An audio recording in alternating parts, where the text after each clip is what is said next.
Hi there, everybody. I'm Tony Mansell. I am happy to be here today to try to help you understand an organization that I've been very close to, very proud of.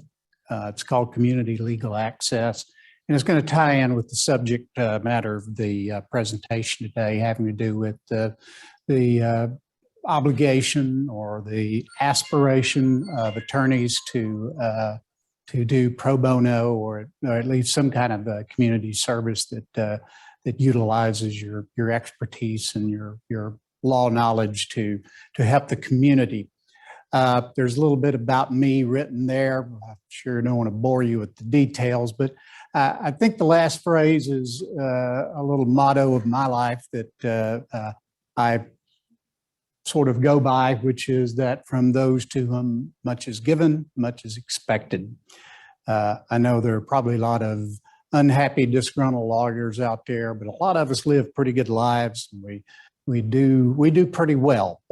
So if there's a chance that you along the way can use your knowledge and expertise to help some people, then it's one thing to do it simply because the model rules of responsibility say to do that, but it's also just a good thing for yourself. You want to move to the next slide for me there.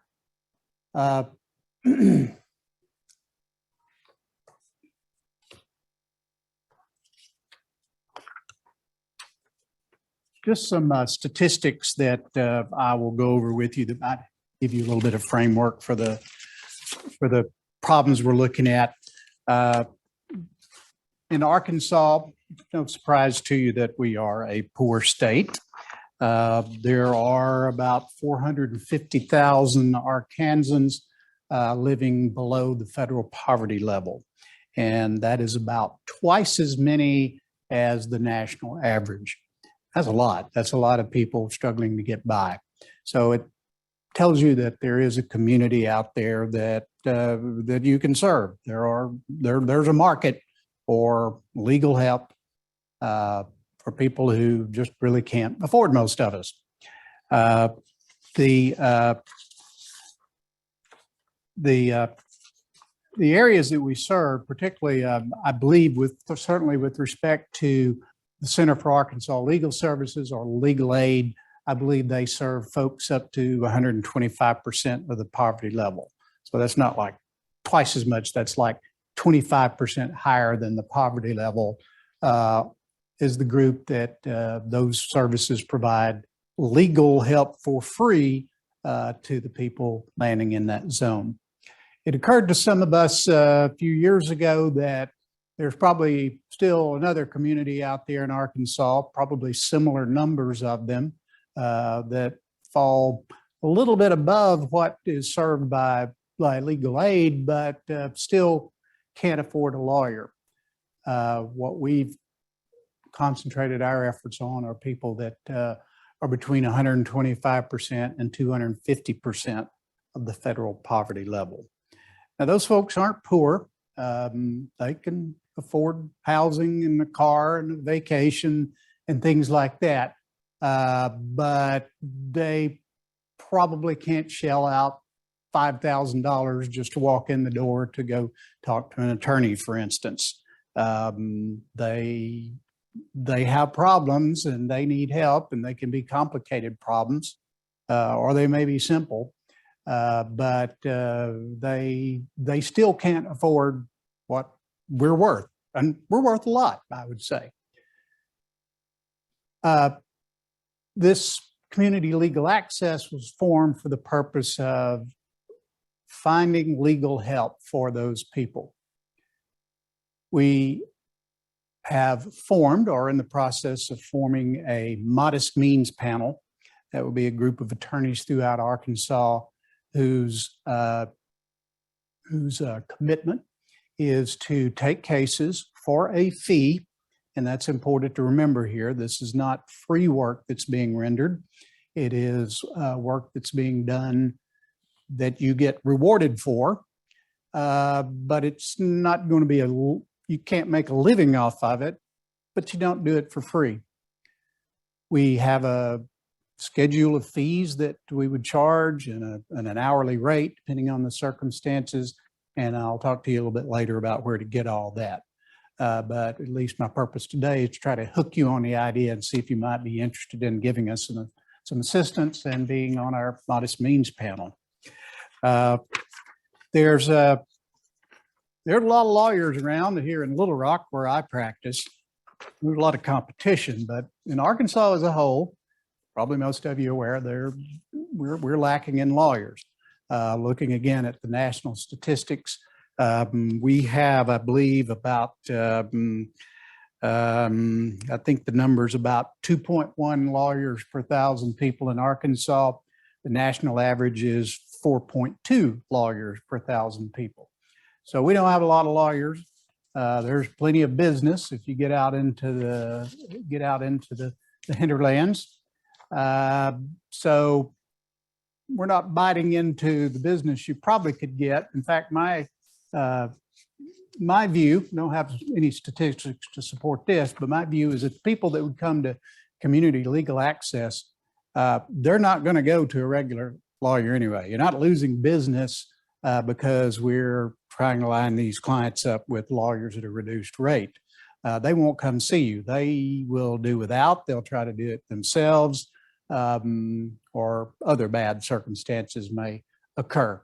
So we're not competing with anybody. We're not competing with legal services because they serve a much poorer community. We're not competing with regular lawyers because they serve the more affluent community.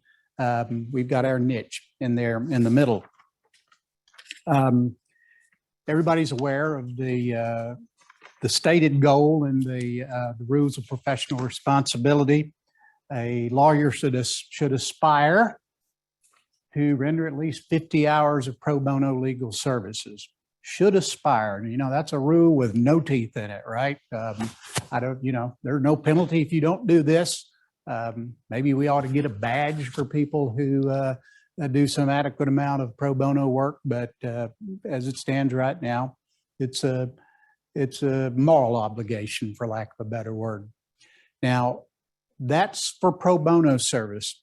If you read the rules a little bit further, there's a B part that says any additional services through legal or other delivery of legal services at a substantially reduced fee to persons of limited means. So there's an added obligation, if you can do so, to serve an organization like Community Legal Access.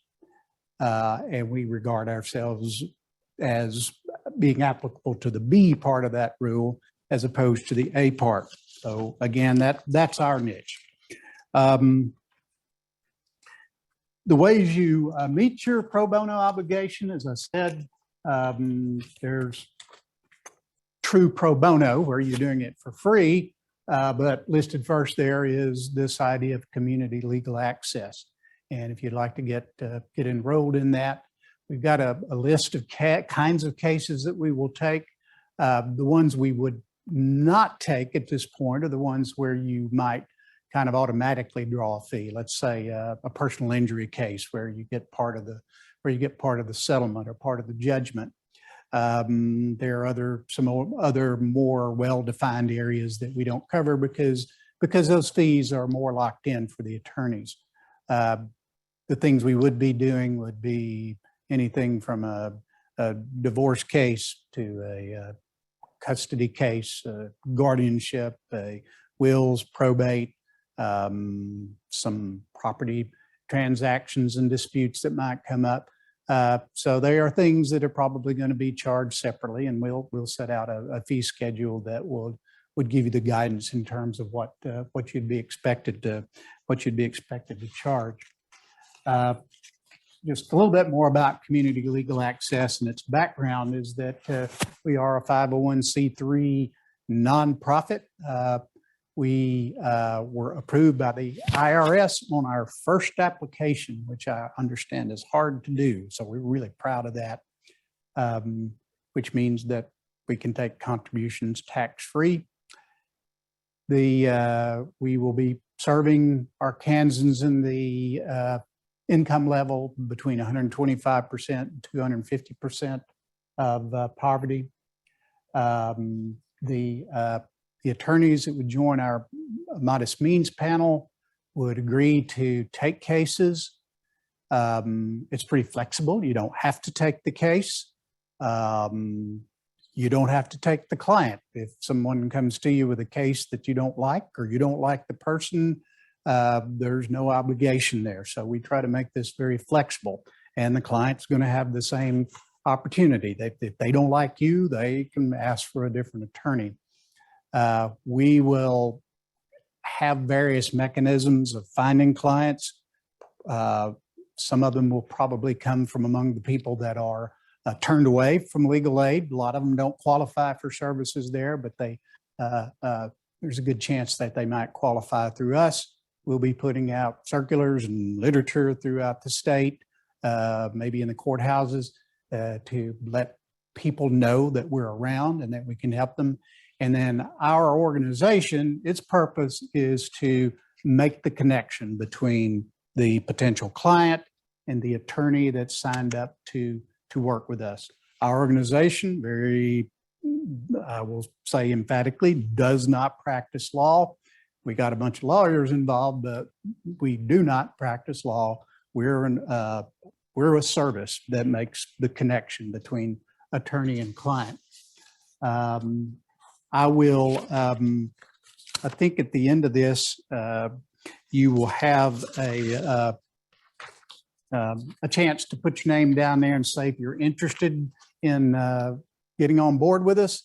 We will send out a membership agreement that if you like the terms and conditions, you can sign up, and we'll be calling you, and hopefully we'll be attracting your interest in that regard.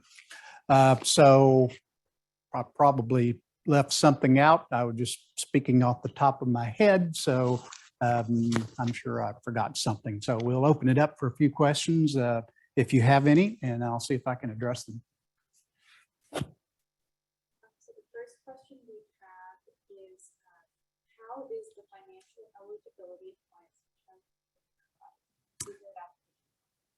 clients? That's a great question, and it's one I've troubled with before, because I don't want someone coming to us who does not deserve to be served.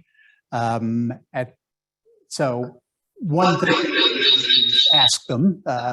That's a little weak, because certainly you don't know if they're being straightforward with you or not. And some things we have thought about, or we could maybe ask for tax information. We could check them on, there are ways to find out how much somebody, what maybe their things like their rent, things like that they could send us to verify that they are in fact deserving of help. And I would say this, I would encourage an attorney, if you get somebody you don't think, qualifies, like if they walk in a $400 suit, you might want to, say, oh, maybe you don't, maybe you're not supposed to be in this program. But it is a serious matter that we try to make sure, and we'll be looking at better ways along the way to ensure that they actually do qualify. Okay, so this person is wondering about malpractice insurance for attorneys who are retired or for other reasons do not carry their own. Does your organization cover them? I'm sorry, it does not. One of our stipulations will be that the attorneys carry the same level of liability insurance that you might, for instance, if you were listed on the Bar Association has a list of attorneys under their Find a Lawyer scheme, and they ask that you carry malpractice insurance. So we will be asking for that. And then a yearly update with, say, the declarations page from your policy to show that you are in fact covered. Okay, we've got another question here. This person asks, does the CLA provide any resources or support to participating attorneys? Yes. Let me tell you some of the things we're going to try to do. We're going to be enlisting research help from students There used to be some, years ago, a formal program up at Fayetteville where attorneys could call and get students to research particular legal questions and things like that to find out, to get some answers to them. So we're going to try to supply some help in that regard. Another thing we're looking at is there's a, if you have access to Lexis or some of the powerful research programs, you can get the Arkansas Code plus annotations. But if you're just John Q. Public, you can't see those annotations. And I've always thought that's a little unfair. And that also includes a lawyer who can't afford a subscription to the big programs is not availed of those annotations either. But there's actually, there's some recent Supreme Court case that has said that you should have access to them if you know where to get them. And we know where to get them, and we're going to try to make those available to attorneys. We've also thought about, I'm trying to think, if there's, we're going to be working with the law schools a lot to get some intern help and that sort of thing. So there's a good chance we'll be able to farm out some of those individuals to help the attorneys on maybe a short-term basis for a case or something like that. So I keep talking here in terms of we're gonna, or we're, in the stages of doing this. So please understand, this is a launching project. I'm telling you what my goals are, and we're going to work hard to get them and make sure that they are a part of the program. Okay, we've got another question here. The organization was formed in 2017, but it sounds like it's just taking off 5 years later. Was this about fundraising, or have you already been taking some referrals in some form? It was about COVID. Is what it was. So from between 2017 and 2019, that was mostly the formative stage. Realize that these are all volunteers. I'm a volunteer. This is a program of the heart. The people that have been putting together are getting no pay. Our board members are come in and work for no pay to try to help us get going. So it wasn't the kind of thing people were spending full time on. But about the time we were ready to get going, then COVID hit. You couldn't get together. It was hard to get out and work with people. So around the first of this year, when things began to open up, that's why we're getting more aggressive. In fact, we're going to have a table down at the bar meeting coming up in June, where we'll be displaying some of our materials and hoping to get people lined up and signed on then. So yeah, it's been a slow go, but we had some things working against us. More questions, Judy? Okay, it looks like those are all the questions so far. If you still have questions, that's fine. Just continue to put that in the Q&A. Tony, would you like to show them your website?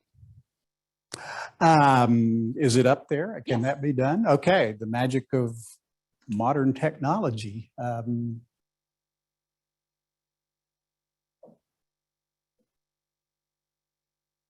It's easy to find. All you have to remember is communitylegalaccess.org.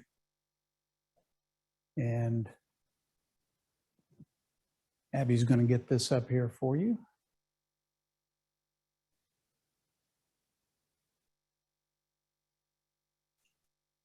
And voila, there we are. So if you go on your computer to that website, then you'll get a lot more information about what we've said. I hope everything I've said is consistent with what you see on the website. If it's not, go with the website.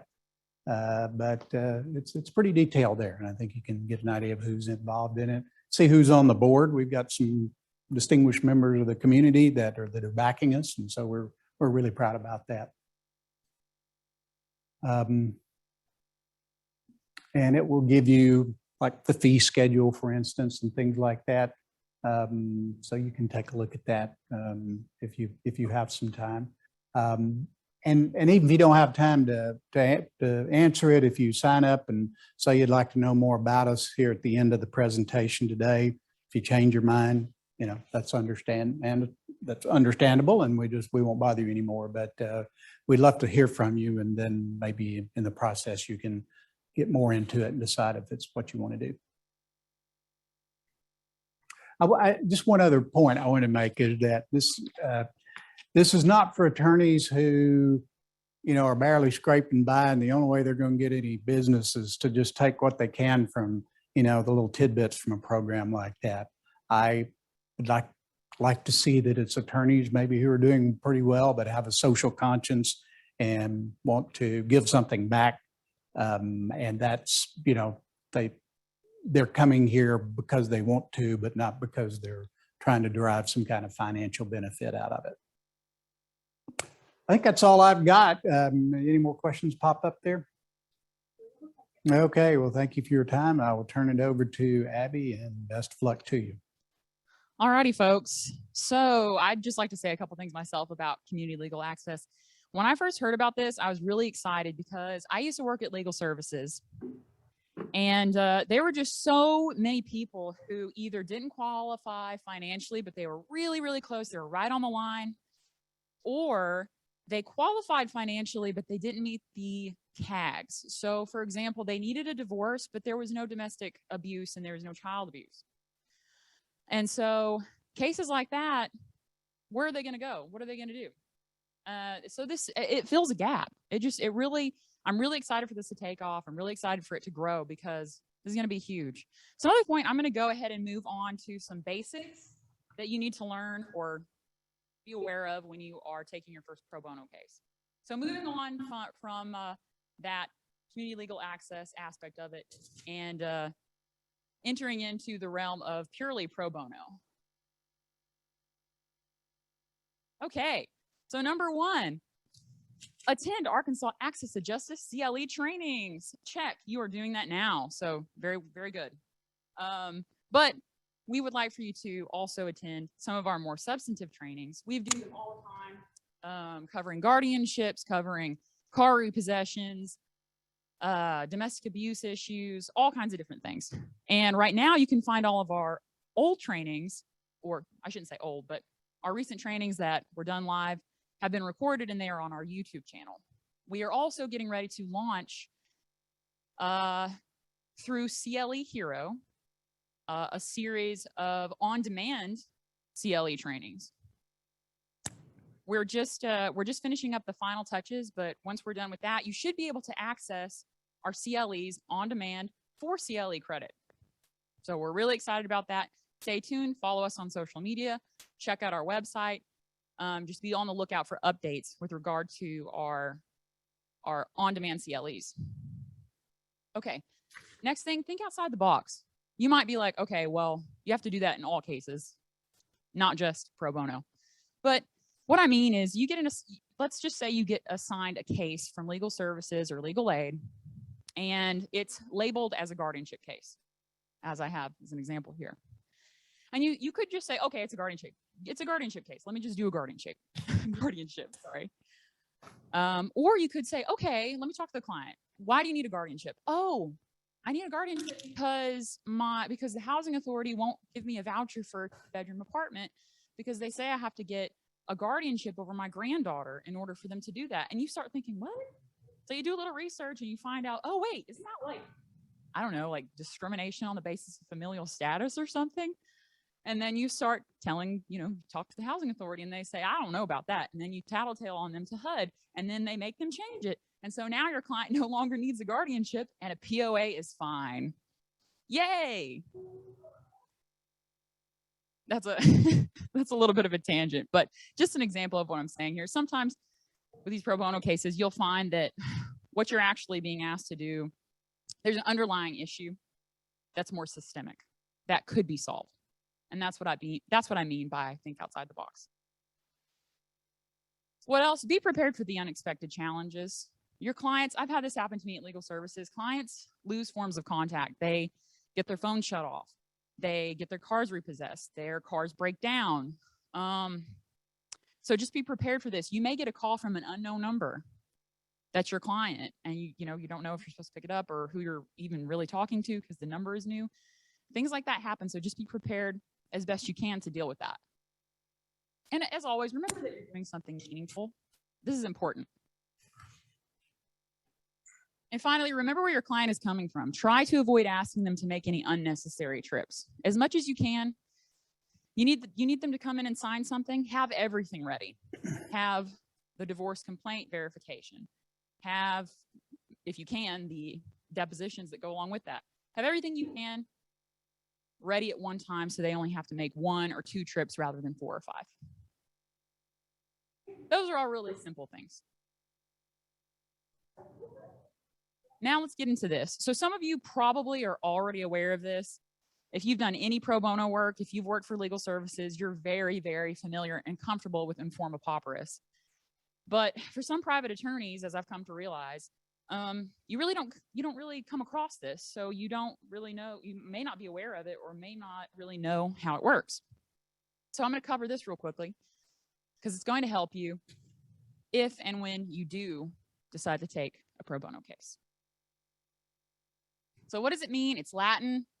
It means in the manner of a pauper, which we don't talk like that anymore, but you know Latin. So it allows a person to bring a suit without liability for the cost of the suit. And guess what? This doesn't just mean the filing fee. This can also mean service of process and summons fee. What all is included with this? Well, you've got to file a petition, you've got to file an affidavit, and you've got to file a proposed order, obviously. But there's something else that's not up there that also has to be filed, and that is a copy of the complaint of the lawsuit that you're going to eventually file. So you want to file a divorce for someone, you file the In Forma Pauperis petition, affidavit, proposed order, and a copy of the divorce complaint all together. A lot of times, you're going to want to go ahead and send in your original divorce complaint with that. Because typically, if your client is very low income, and especially if they're on SSI, SSDI, something like that, the court is going to have no problem signing off on that IFP. And then they're going to go ahead and file your divorce complaint, or allow you to file your divorce complaint.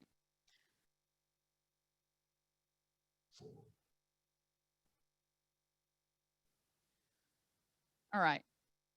So judges typically require that you show extreme poverty. Like I said before, folks on SSI, SSDI, they almost always qualify. In my 2 years at legal services, I only had, actually, that's not true. I didn't have any rejections. One judge required a hearing, and that is because my client had this weird situation where she had inherited a plot of land in Hot Springs Village. And the plot of land, if you know anything about the village, there's all this like random property out there that's just like, there's a lot of like tax delinquent properties.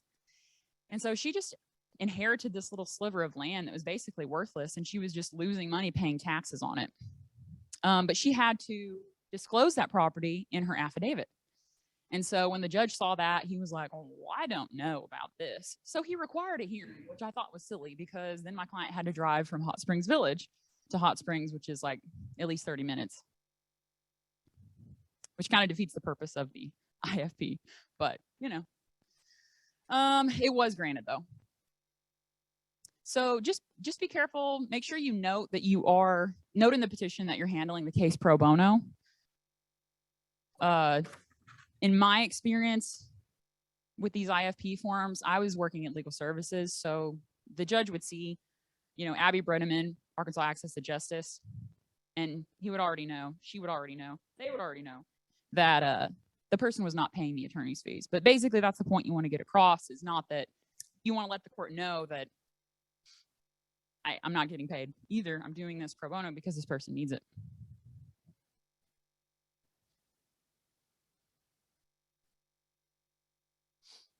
Okay, so what about service of process with IFPs? How does that work?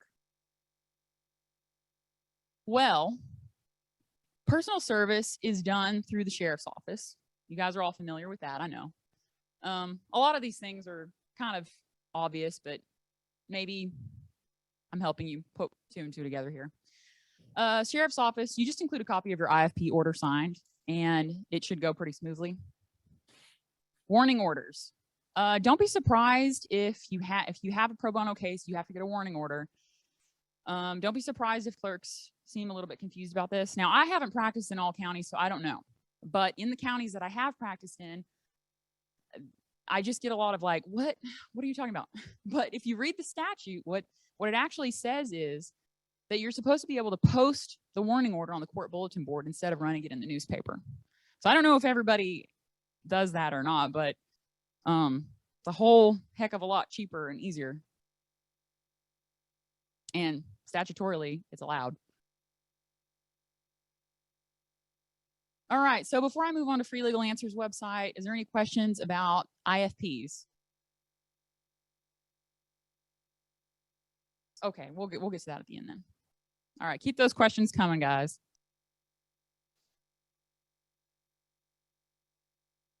All righty, so I'm done with IFPs. If I wasn't clear about anything, which is very probable, then you can leave a question in the chat or in the Q&A, and I'll clarify. Okay, so if you follow Access to Justice on social media or know anything about us, and you've probably heard of the Free Legal Answers website. This is probably the most convenient way to do pro bono. I mean, seriously, like it's 100% online. There's a website right there. And bonus, ding, ding, ding, 3 hours of work on this website equals 1 hour of CLE credit. Yay! But not just work on the website, any pro bono work. Any pro bono work at all. And I'm going to cover that in just a little bit. But first, let me tell you a little bit about this website. Okay. Here's what it looks like. Every state has its own. And we also have a federal Free Legal Answers website. In Arkansas, we only answer, well, in all states, as far as I know, we only answer civil questions. And the closest we get to criminal law is record sealing. Typically, most of our questions are domestic.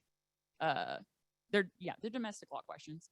A lot about divorce, a lot about child custody. So if that's your area of expertise, we need you. If you do housing, if you know anything about housing, that's another really big one. We also get questions about wills, estate planning, and tons of other stuff. There's civil rights questions, all kinds of things. And, you know, the Free Legal Answers website is kind of similar to Community Legal Access because it also helps fill that gap. These are the folks who ask questions on this website are typically people who don't qualify for legal services because either they don't have the right type of case or because they make a little bit too much money. And I found that you can knock out quite a few legal issues through this website. You know, there's a lot of folks out there who just need to know if they have a viable case. There are folks that need to know, that need to get pointed in the right direction. They just need a little bit of help. They need a little nudge. And so if they could just submit their question and get somebody to say, yes, that sounds good, or no, that sounds bad, and here are the reasons why, here's the statute, here's the law, here's a form, maybe. Then they'll be on the, they'll be on the track, they'll be on the right road to the right location. So basically the way it works is, and a person can click here on Get Started, and they can make a profile. They go through this whole process, this screening process, to make sure that they financially qualify for it. And then once that's approved, they get to submit a question. After they submit their question, all these questions are categorized as either housing or domestic relations, et cetera. And our attorneys can go in, our attorney volunteers can go in, and they can browse, they can peruse through the questions and say, oh, I'd like to answer this domestic relations question, because that's where my area of expertise is. And so they can go in and they can respond, or they can say, well, Jack, I really don't have enough information to answer your question. Can you enlighten me as to some more details about your situation first? And so then the client can respond back. So it's basically a confidential little chat between the client and you. The other thing is, unless you put your name on it, it's anonymous to the client. I can see who you are because I administer the site, but the clients can't see who you are unless you put your name. Typically, I'll just put, you know, Abby or something like that.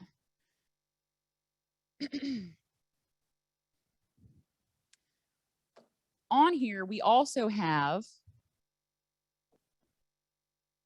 well, we have this for the clients, but there's also a page like this for attorneys where there are forms, and there's a couple different, just imagine here if it said forms and there were some forms and things and some guides, some different resources for you to look at when you're researching questions.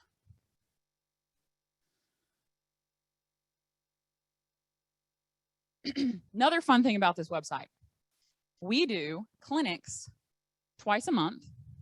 Free legal answer clinics, we do it via Zoom. I know you guys love Zoom because you're on Zoom right now. So 2 times a month, we've got clinics. We've got all these law students that are getting their pro bono hours and they're getting mentored by attorneys by logging in and teaming up. Basically, we'll usually pair one attorney with about 3 or 4 law students. We break off into breakout rooms and everybody goes and tackles a couple questions. And typically in that 1 hour, we answer 7 to 10 questions for low income Arkansans. That's a big deal, guys. That's a big deal. Okay. Alrighty. So let me get back to this. So I mentioned this earlier that you can get pro bono for CL. You can do pro bono and receive CLE credit. Some of you I know are already aware. That's great. But for those of you who aren't, or you kind of heard about it, but you don't know the details, these are the details. Now go up and look, you know, you can go look, check out the rule and, you know, read the whole thing. But the basics of it, the gist of it is this. An attorney may earn general CLE credit, not ethics, at a rate of 1 hour. At a rate of 1 hour of credit for every 3 hours of pro bono service performed, with a maximum of 3 hours for pro bono in each reporting period. So that means that if you do 9 hours of pro bono work, you can get 3 CLE credits per year. And the way to do that through the Free Legal Answers website is that you have a little area where you can record your time. You can keep track of your time spent on a free legal answer question. And I can see that. And so I can certify, or someone at Access to Justice can look at that and certify your form that you will turn in to get your credit. Good deal, right? You can do the same thing with pro bono work that you do through legal aid or through legal access, access to justice. Now, I think all of you received my email beforehand with the PowerPoint slides presentation and with the links to Tony's website, to the Free Legal Answer website, and to where you can sign up to volunteer with legal services or legal aid. Through any of those, well, I won't go there. So through that link to our website, you can get to where you can sign up to do pro bono cases through legal services and legal aid. If you do that, you can also receive your pro bono for, well, you can do pro bono and receive your CLE credit. Is basically what I'm trying to say. Okay, and so that covers, that's basically everything I wanted to cover today. And we have time for questions. And I know that we have one question in the box that is about community legal access, so I'm going to turn it over to Tony to answer that.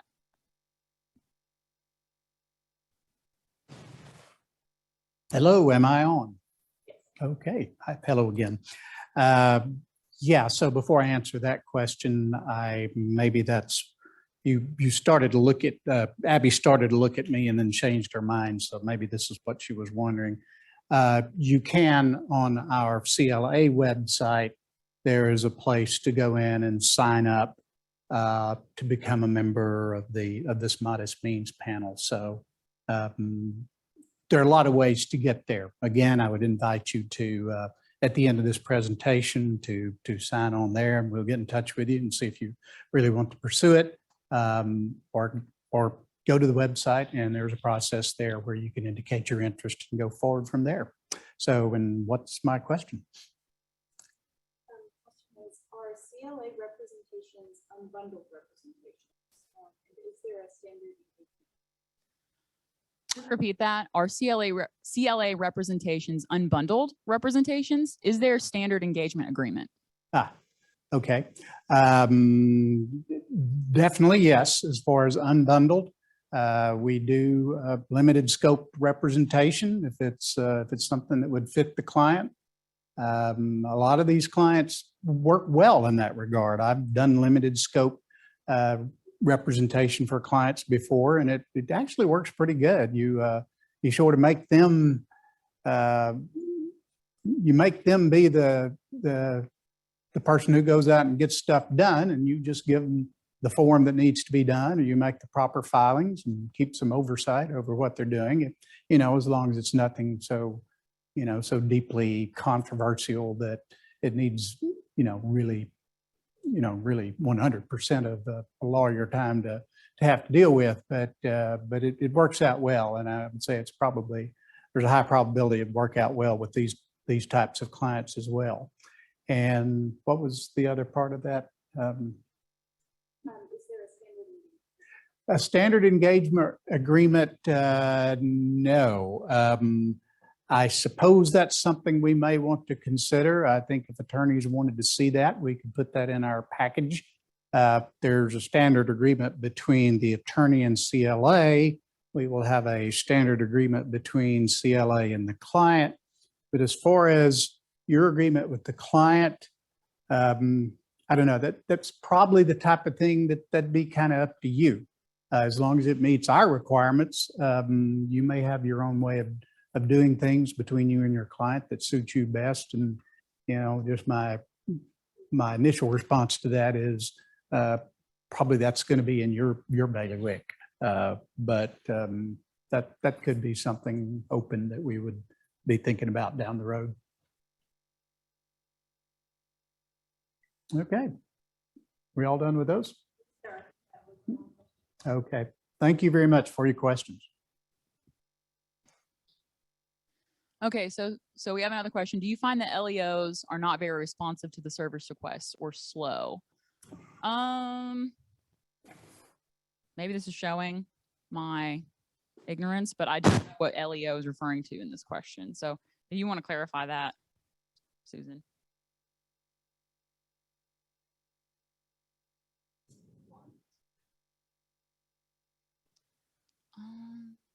Oh, yes.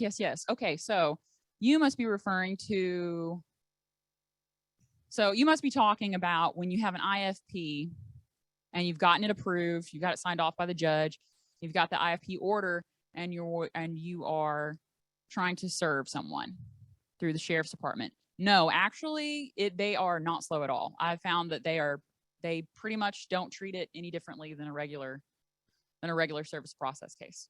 So that's good. No more questions? Okay.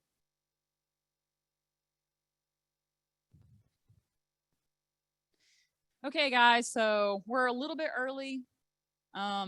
Still, if a question pops up or anything like that, let me know through the Q&A. Jenny will catch it and we'll answer it.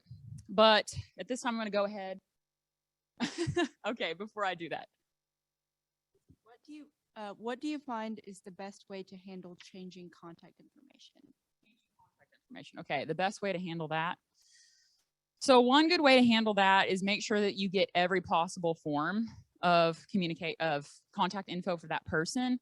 Typically, they'll have like a mom or a grandmother or a mother-in-law or someone who does have more secure access to communication. So ask them, what's an emergency point of contact, or what's an additional person that I can contact you through? That's a good way. If they have an email address too, because they can always pull up at the library and log into their email account and check emails. So just make sure you utilize every form of communication that you can. Anything else? Okay, folks. So at the end of this presentation, before you log off, there's going to be a survey that pops up, and it's going to ask you, hey, what are you interested in? What would you like some more information about? One of those is community legal access. And if you click yes, I'm going to send that list of folks who click yes to Tony, and he's going to send you information on how to get involved. There's also going to be questions about FLA, and of course, the general feedback question. What can we do better? What did we do well? And I know that one thing we could do better is not have echoing all of a sudden randomly through the microphone. Okay, and so that just about does it. If there's no more questions, then we are going to go ahead and wrap it up.